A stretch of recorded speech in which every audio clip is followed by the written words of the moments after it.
Minta tolong kepada Allah dua cara. Yang pertama bisabri, dengan sabar. Sabar artinya menahan. Yang ditahan itu ada tiga. Yang pertama tahan pikiran, jangan dia kemana-mana. Karena sesungguhnya yang paling menyiksa manusia ini adalah pikiran. Makanya orang yang tidak ingin berpikir banyak, dia pakai sabu-sabu, dia pakai narkoba, dia hisap ganja. Supaya pikirannya berhenti, stop. How you can stop your mind? Bagaimana engkau memberhentikan pikiran? Dalam Islam pikiran tak boleh berhenti. Orang makan obat tidur biar supaya berhenti berpikir. Orang pakai narkoba supaya berhenti berpikir. Dalam Islam pikiran tidak boleh dihentikan. Dia hanya boleh dialihkan untuk memikirkan yang lain. Memikirkan bahwa ini datang dari Allah, memikirkan ini ujian Allah. Pikiran. Pikiran ditahan. Pikiran jelek, pikiran jahat. Kenapa aku yang kena, kenapa negeri kami, kenapa kampung kami, itu ditahan. Dialihkan kepada yang lain. Yang kedua adalah hati. Hati ditahan untuk bersedih. Kenapa mesti bersedih? Ada Allah Ta'ala, Allah Maha Besar. Yang kedua lisan. Lisan mesti ditahan. Lisan tidak boleh sumpah serapah. Kenapa aku sudah sholat, kampung kami sudah meramaikan masjid, kenapa kami, ya Allah? Kenapa bukan kota besar? Kenapa bukan Amerika? Kenapa bukan Eropa? Kenapa bukan? Tahan. Tahan pikiran, tahan mulut, tahan hati. Air mata tidak bisa ditahan. Makanya ketika anak Nabi SAW namanya Ibrahim, dari Maria Al-Qibtiyah, meninggal umur 18 bulan, air mata Nabi meleleh. Sahabat bertanya, "Ama tarda ya Rasulullah, apakah engkau tidak ridha menerima takdir ini ya Rasulullah?" Kata Nabi SAW, "Aku ridha. Hanya saja ini air mata kasih sayang."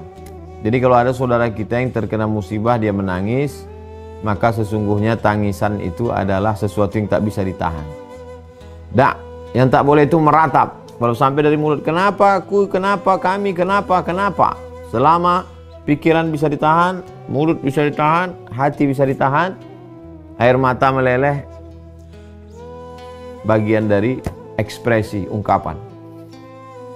Ya ayyuhalladzina amanu, hai orang percaya, ista'inu, minta tolonglah kepada Allah, bisabri, dengan sabar. Yang kedua wassalah, salat. Salat maknanya secara umum doa. Salat secara khusus adalah salat. Jadi walaupun sedang menghadapi kesulitan, tetap salat, jangan sampai tinggal. Kita paham mungkin sajadahnya hilang, mungkin bajunya hilang. Secukupnya, la yukallifullahu nafsan illa wus'aha. Allah tidak membebani hambanya lebih daripada kemampuannya. Salat di atas terpal, salat di atas rumput, sah. Ujian ini berat, angkat tangan, Allahu Akbar. Allahu Akbar kabira, Engkau maha besar. Walhamdulillahi katsira, segala puji, semua puja-puji milikmu. Wa subhanallahi bukratan wa asila, segala puji bagimu. Maha suci Engkau pagi, petang, siang dan malam. Wajjahtu wajhiya, aku hadapkan wajahku lilladzi fataras samawati, kepada Engkau yang menciptakan langit dan bumi. Hanifan, aku condong kepada kebenaran. Musliman, aku berserah diri kepada Engkau, aku tak punya daya, aku tak punya upaya. Wa ma ana minal musyrikin, aku tidak mengharapkan manusia, aku tidak mempersekutukan Engkau dengan apapun. Inna salati, salatku, wa nusuki, ibadahku, wa mahyaya wa mamati, hidupku matiku lillahi rabbil alamin, la syarika lahu, tiada tempat meminta, tiada tempat minta ampun, tiada tempat mohon kecuali Engkau ya Allah. Wa bidzalika umirtu, aku diperintahkan Allah untuk melakukan itu. Wa ana minal muslimin, aku termasuk orang muslim yang berserah diri kepada Allah Subhanahu wa taala. Betul-betul dinikmati salat itu ketika sujud, subhana rabbiyal a'la, maha suci Engkau yang maha tinggi, segala sesuatu ada yang Engkau inginkan. Jadi yang pertama adalah menahan, tahan kepala, hati, pikiran, tahan lisan. Yang kedua adalah salat. Makna salat memang salat subuh, zuhur, asar, maghrib, isya, duha, tahajud, witir, qabliyah, ba'diyah. Yang ketiga salat artinya doa. Banyak-banyak berdoa kepada Allah Subhanahu wa taala. Ada orang yang tidak berdoa, hanya bertasbih saja, tapi sesungguhnya di dalam tasbihnya itu juga adalah doa. Makanya ketika Nabi Yunus ditelan oleh ikan, dia hanya bertasbih, la ilaha illa anta subhanaka inni kuntu minadh zalimin. La ilaha illa anta subhanaka inni kuntu minadh zalimin. La ilaha illa anta subhanaka inni kuntu minadh zalimin. Fi dhulumat, dalam tiga kegelapan. Gelapnya laut, gelapnya perut ikan, gelapnya tengah malam. Dilepaskan Allah Subhanahu wa taala dari ujian itu. Begitu juga kalau kita baca Nabi Ibrahim alaihissalam diuji dengan berbagai macam ujian, meminta kepada Allah. Lalu kemudian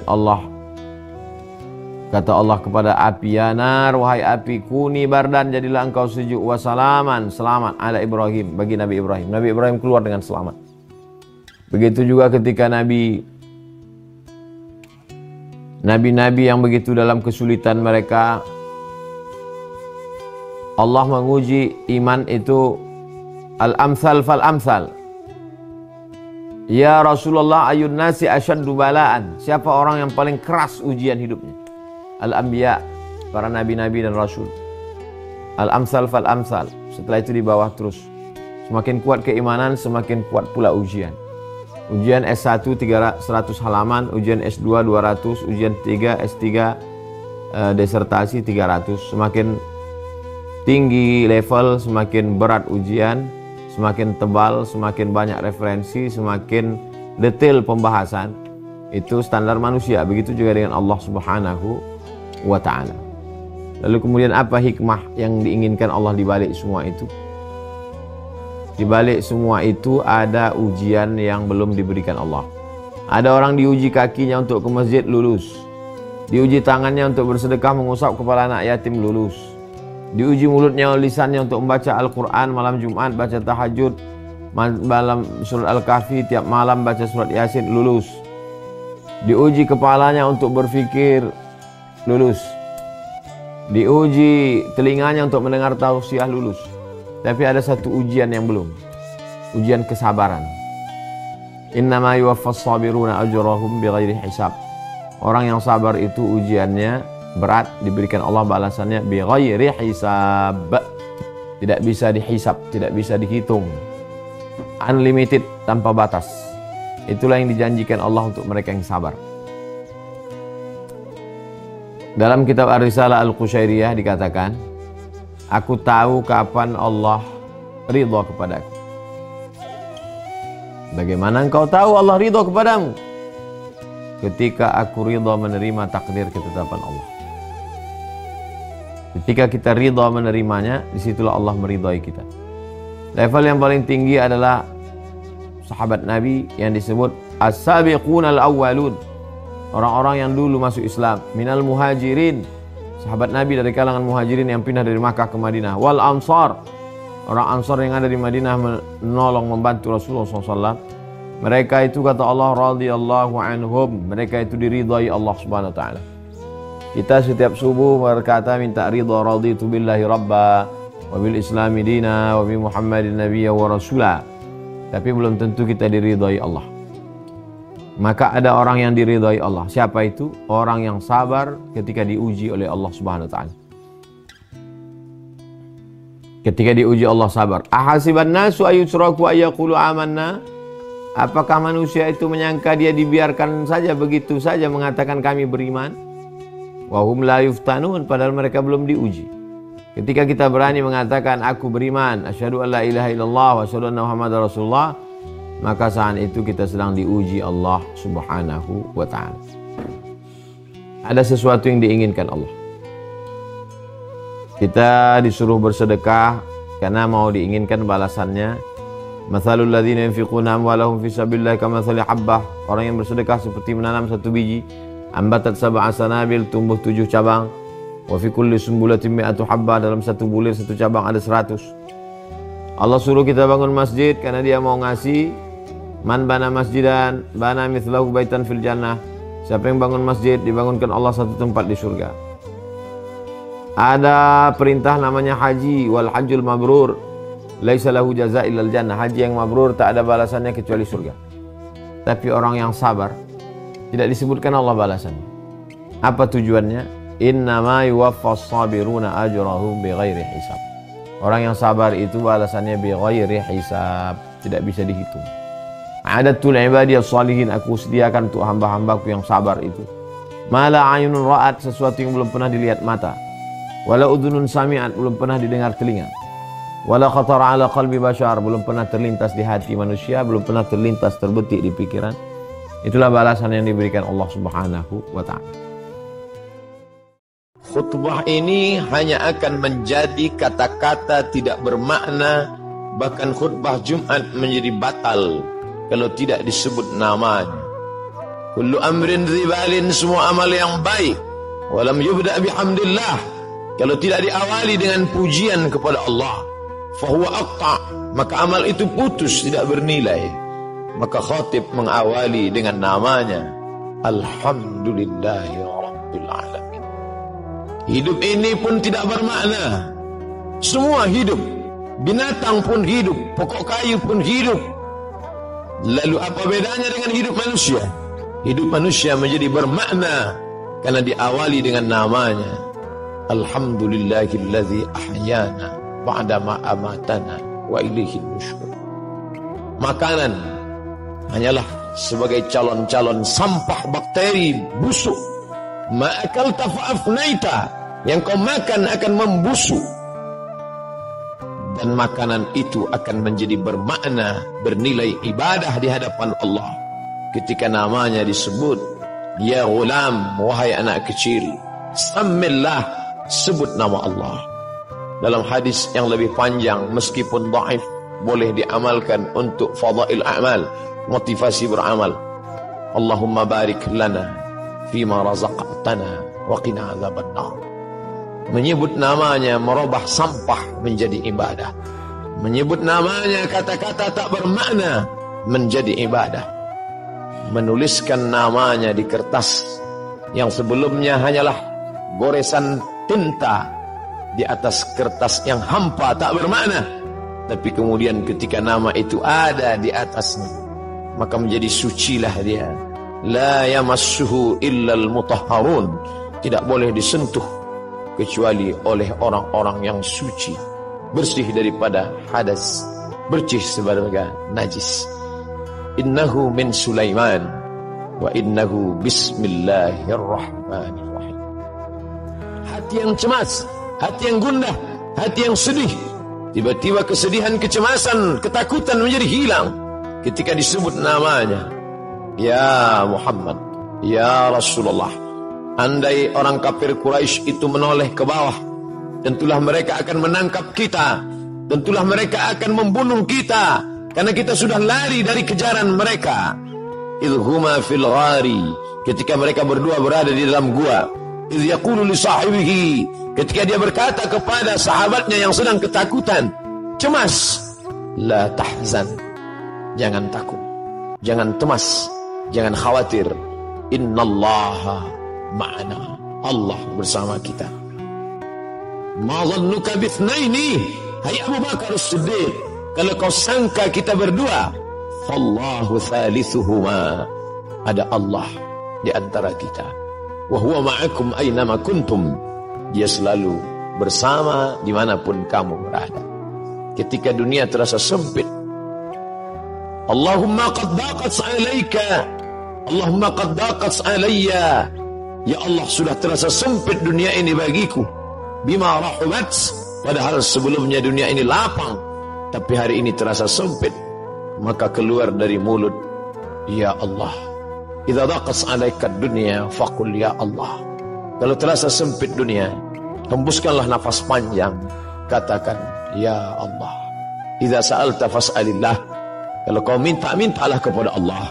Wa idza sta'anta fasta'in billah, kalau memohon pertolongan, tiada tempat meminta, tiada tempat berharap kecuali Dia. Tempat yang najis, tempat yang kotor, tempatnya syaitan. Tapi ketika namanya disebut, tempat itu pun berubah menjadi bernilai ibadah. Allahumma inni a'udzubika minal khubuthi wal khaba'ith. Di tempat itu tidak boleh disebut namanya. Tulisan yang ada di cincin Muhammad Rasulullah tidak boleh dibawa ke dalamnya. Lalu hamba itu merasa dirinya berdosa, keluar dari tempat najis, kotor, berbau busuk itu. Dia langkahkan kaki kanan, lalu dia katakan, Ghufranaka, Ghufranak, ampunkan aku ya Allah, karena tadi aku lalai lidah yang kau ciptakan mesti menyebut engkau, tapi aku pakai menyebut yang lain. Tapi itu bukan juga karena kesalahanku, tapi karena memang tidak boleh menyebut nama engkau yang suci di tempat yang kotor. Maka dia katakan, ghufranaka, ampunkan aku ya Allah, karena lidahku lalai menyebut nama. Begitulah hidup orang beriman, tidak pernah kosong dari sesuatu apapun selain keluar dari mulutnya Masya Allah, la haula wa la quwata illa billah, subhanallah.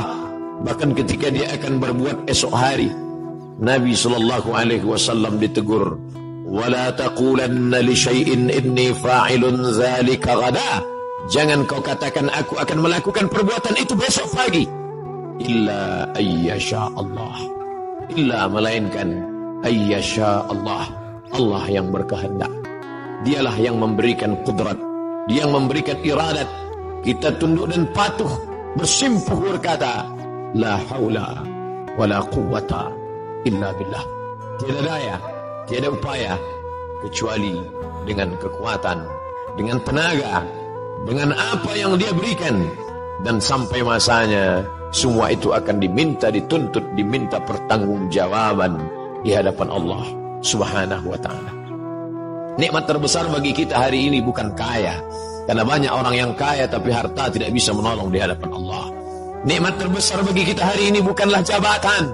Kenapa banyak jabatan tapi tidak bisa menolong melepaskan dari neraka jahanam?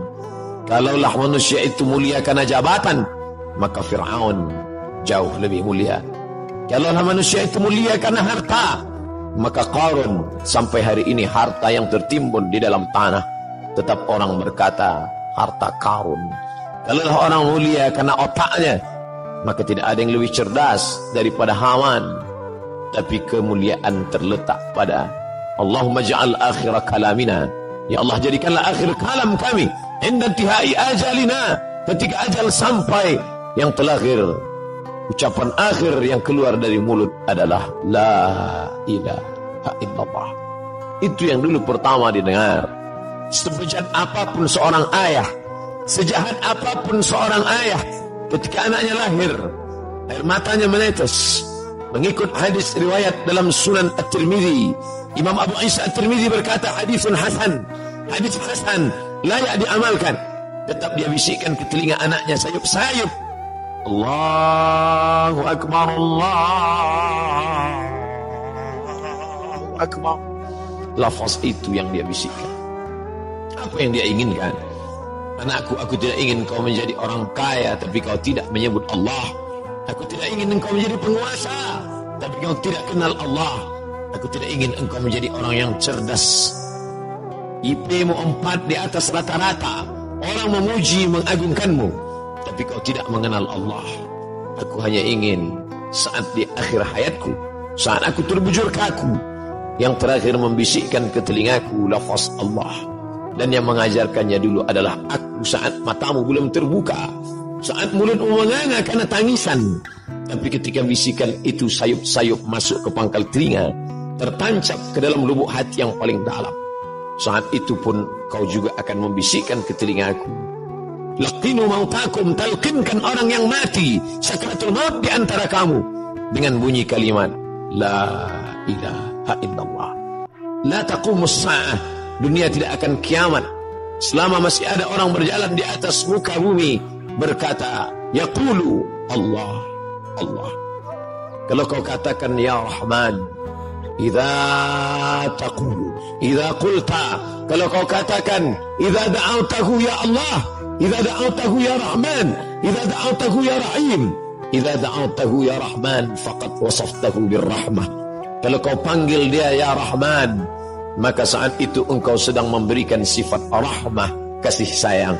Saat kau panggil dia ya Aziz, saat itu engkau sedang memberikan sifat izzah, keperkasaan, keagungan, kemuliaan. Tapi saat kau katakan ya Allah, idza da'awtahu ya Allah, kalau kau panggil dia dengan nama ya Allah, laqad wasaftahu bi jami'i sifatil kamal wal jalal, saat itu engkau sedang menyebut dia dengan nama-nama, sifat-sifat keindahan dan kemuliaan. Jangan hanya kau cukupkan jangan hanya kau katakan, jangan hanya kau lantunkan di ujung lidahmu. Karena dulu pun mereka juga berkata, amantu billah, aku beriman kepada Allah, aku percaya kepada Allah. Tapi kemudian ketika perbuatan tidak berpengaruh apa-apa, mulutnya berkata ya Allah, tangannya meniup yang haram. Mulutnya berkata ya Allah, matanya memandang yang dilarang Allah. Mulutnya berkata ya Allah, kakinya melangkah ke tempat yang tidak diridai Allah. Wa minan nasi man yaqulu amanna. Ada di antara manusia yang berkata dengan mulutnya amanna. Sulitkah berkata dengan lidah yang tak bertulang? Tidak ada susahnya berkata sesuai apa yang kau mau. Tapi ketika dia tidak masuk ke dalam hati, lain di bibir, lain di hati. Innal munafiqin, orang-orang munafik, fi darkil asfali minan nar, letaknya neraka jahanam. Ketika Nabi SAW sampai di suatu kampung, waqalatil a'rabu qalu amanna, orang-orang Arab Badui itu berkata amanna, kami beriman kepada Allah. Langsung perintah datang, qul, katakan ya Muhammad, lam tu'minu, kamu belum beriman, walakin qulu aslamna, katakanlah kami hanya baru sekedar berserah diri kepada Allah, kami hanya baru sekedar menyerahkan diri kepada Allah. Walamma yadkhulul iman fi qulubikum, iman belum masuk ke dalam hati kamu. Sendirian, tidak ada teman dan sahabat. Di belakang ada pasukan Fir'aun yang akan membunuh. Di depan ada lautan luas yang akan menelan.